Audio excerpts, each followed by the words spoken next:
खुलुमबाय बे समाव दङ बडोलेण्ड इंखं टेलिभिजन स्टुडिअ आं खोमथागोरा गयारी। दिनैनि गाहाय रादाबफोराव दङ सोद्रोम गैयि समाजनि हेंथायै सोद्रोम समाजा खौसे जानो नांगोन अशोक सिंघाल। एसटि दाबिनानै दिल्लीखौ सोमावग्लुंनो थियारि थाई आहम जुब परिषदआ। गुवाहाटीनि आइजोखौ हजायाव हानजायारि जिनाहारि खालामनाय जाथायनि आरोबाव सानै लांसुनियाया हमजाबाय।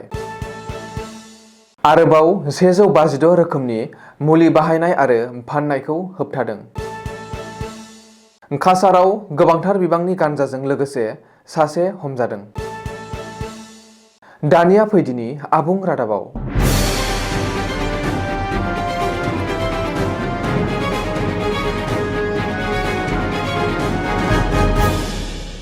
नगाव जिल्लानि थिङाव उन्दै बैसोनि हिन्जावसाखौ जिनाहारि खालामनाय जाथाया रायजोनाङै बयनिबो खुगा खुगा सावरायजागासिनो थानाय समावनो मन्त्रि अशोक सिंघालआ गोख्रों बिजाथाइ होदों। रायजोनि गुबुन गुबुन ओनसोलाव जिनाहारि खालामनाय आरो हिंसायारि जाथाया बांसिनदों। गावनि बियाब टेकियाजुलियावबो जिनाहारि खालामनाय जाथाया बांसिनदों। मोनसे सोद्रोम गैयि बेबायदि हाबाखौ मावगासिनो होननानैबो अशोक सिंघालआ बुंदों।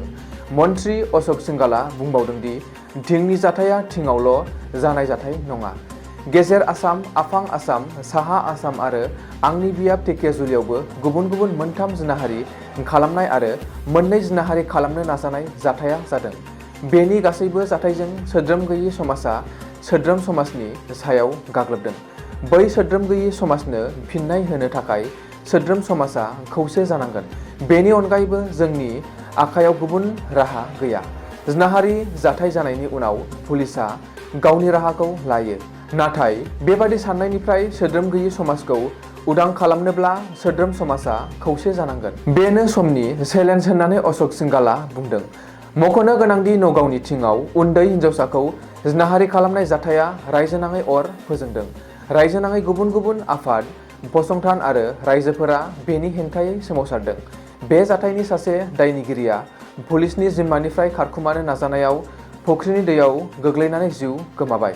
नाथाय बे जाथायजों लोब्बा गोनां गुबुन लांसुनियाफोरा दासिमबो खारखुमानानै दं आरो लांसुनियाफोरखौ नागिरनानै पुलिस बिफाना गोख्रों संदानगासिनो। आहम हारिनो एसटि होनांगौनि दाबिजों हादरनि राजथावनि गोदान दिल्लीखौ सोमावग्लुंनो थियारि थाई आहम युब परिषद, आसाम सुंदयै थाइफाया। थाइफाया आसामनि आहम हारिनि मोनसे माहारियारि आफाद। आहम हारिखौ एसटि मान होनाय आरो हारिनि जौगाखांनायनि थाखाय थाइफाया जोनोम जानाय समनिफ्रायनो खामानि मावबोगासिनो दं। रिपर्ट बायदिब्ला रबिबारखालि चराइदेव जिल्लानि सदर सनारि सार्कुइट हाउसआव थाई आहम जुब परिषदनि मिरुनि मावफुं मेल खुंदोंमोन।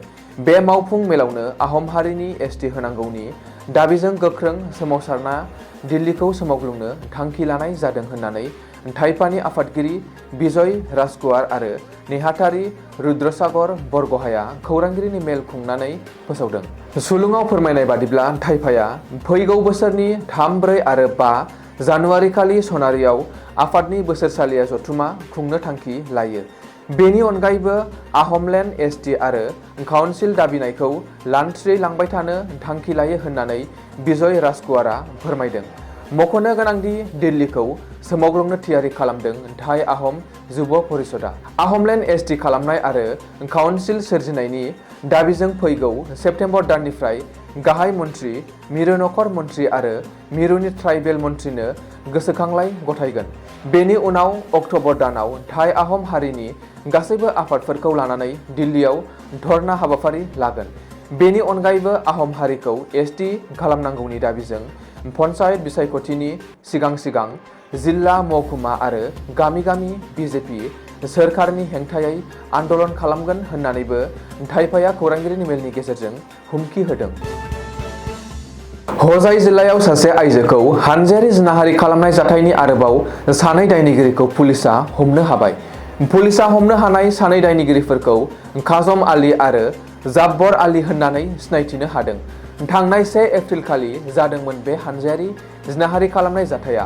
सा 9 लांसुनियाफोरनि मोनसे हानजाया गुवाहाटी जालुकबारिनि सासे आइजोखौ गोसोथोनायनि नंखाय रादाय होनानै हानजायारि जिनाहारि खालामदोंमोन। लांसुनियाफोरनि सासे सुबुङा आइजोजों गोसोथोलायनायनि सोमोन्दोआव दंमोन। रिपर्ट बायदिब्ला सा 9 लांसुनियाफोरा आइजोखौ हानजायारि जिनाहारि खालामनायनि उनाव गहेना आरो गुबुन बेसेन गोसा मुवाफोरखौ लुथिनानै लाङो आरो आइजोखौ गोब्राब हालोदाव गारलांदोंमोन। उननि समाव जायगानि सुबुंफोरा आइजोखौ बोखांनानै पुलिसनो खौरां हरो आरो देहा फाहामसालियाव दैथायहरो। मख'नो गोनांदि बे जाथायखौ लोब्बा लानानै साबा लांसुनियाफोरखौ पुलिसआ सिगाङावनो हमनो हादों आरो जोबथेसालियाव दैथायहरदों। नाथाय गुबुन 4 लांसुनियाफोरा खारखुमानानै दंमोन। बे जाथायनि सायाव पुलिसआ माखासे दान नायबिजिरनायनि उनाव 2 लांसुनियाफोरखौ हजायाव ट्रेक खालामनानै एरेस्ट खालामदों। बे जाथायनि गुबुन 2 दायनिगिरिफोरा दासिमबो खारखुमानानै दं। नरेन्द्र मदि दैदेननाय मिरु सोरखारा आरोबाव गुबुन गुबुन 156 रोखोमनि मुलि बाहायनाय आरो फाननायखौ हादराव होबथादों। सरासनस्रा सुबुंनि जिउआव खैफोद आरो हुमखि फैनायखौ नोजोर होनानै मिरु सोरखारा बै 156 रोखोमनि मुलिफोरखौ बाहायनाय आरो फाननायखौ होबथानाय जादों। रिपर्ट बायदिब्ला लोमजानाय, गगा मोननाय, गुजुनाय, सानाय, एलार्जि आरो गुबुन गुबुन बेरामाव बाहायग्रा 156 रोखोमनि मुलिफोर बाहायनाय आरो फाननायखौ लोगोसे बेखौ दिहुननाय आरो दोनथुमनायखौबो होबथादों मिरु सोरखारा। मख'नो गोनांदि जौसिन बिजिरसालिनि बिथोन बायदियै 2016 मायथाइयाव दानाय कमिटिनि सुबुरुन बायदियै बै मुलिफोरखौ सोरखारा होबथानायनि थांखि लादों। बै जर'खा कमिटिनि सुबुरुन बायदियै सिगाङाव मोन 14 रोखोमनि मुलिफोरखौ बाहायनाय आरो फाननायखौ होबथानायजों लोगोसे बन्द' खालामनानै होनाय जादोंमोन। होबथाजानाय मुलिफोरनि गेजेराव दं सेट्रिजेन, एसजिए, पेरास्टामल, फेनिलेफ्रिन, प्रपनल'माइन, लेभ'सेट्रिजाइन आरो फेनिलेफ्रिन हाइड्र'क्ल'रिक एसिड आरो गोबां। रायजो नाङै ड्राग्स आरो निसा गोनां मुवा बेसादनि हेंथायै आसाम पुलिसनि गोख्रों अपारेसना सोलिगासिनो दं। बेनि गेजेरावनो काछार पुलिसआ निसा गोनां मुवा बेसादनि हेंथायै गोख्रों सिग्रोमनानै 30 केजि गान्जा जब्द खालामनो हादों। काछार जिल्लानि लखिपुर पुलिसआ मारखुलिङाव गंसे अट'रिक्सायाव सिग्रोमनानै पुलिसआ 30 केजि गान्जाखौ जब्द खालामनो हादों। पुलिस सुलुङाव फोरमायनाय बायदिब्ला मणिपुरनिफ्राय काछार फारसे फैनाय AS11DC 5148 नम्बरनि अट'रिक्सानिफ्राय जब्द खालामनो हादों गान्जाखौ। बबेखानि जब्द खालामनो हानाय गान्जानि बेसेना बाजाराव खमैबो 15 लाख रां जागोन होननानै पुलिसआ फोरमायदों। गान्जा स्मागलिं खालामनाय जाथायजों लोब्बा लानानै पुलिसआ नेकबर हुसेन लक्सकर मुंनि सासे सुबुंखौ एरेस्ट खालामदों। नेकबर हुसेननि न'आ काछार जिल्लानि जिरिखादाव होननानैबो पुलिसआ फोरमायदों।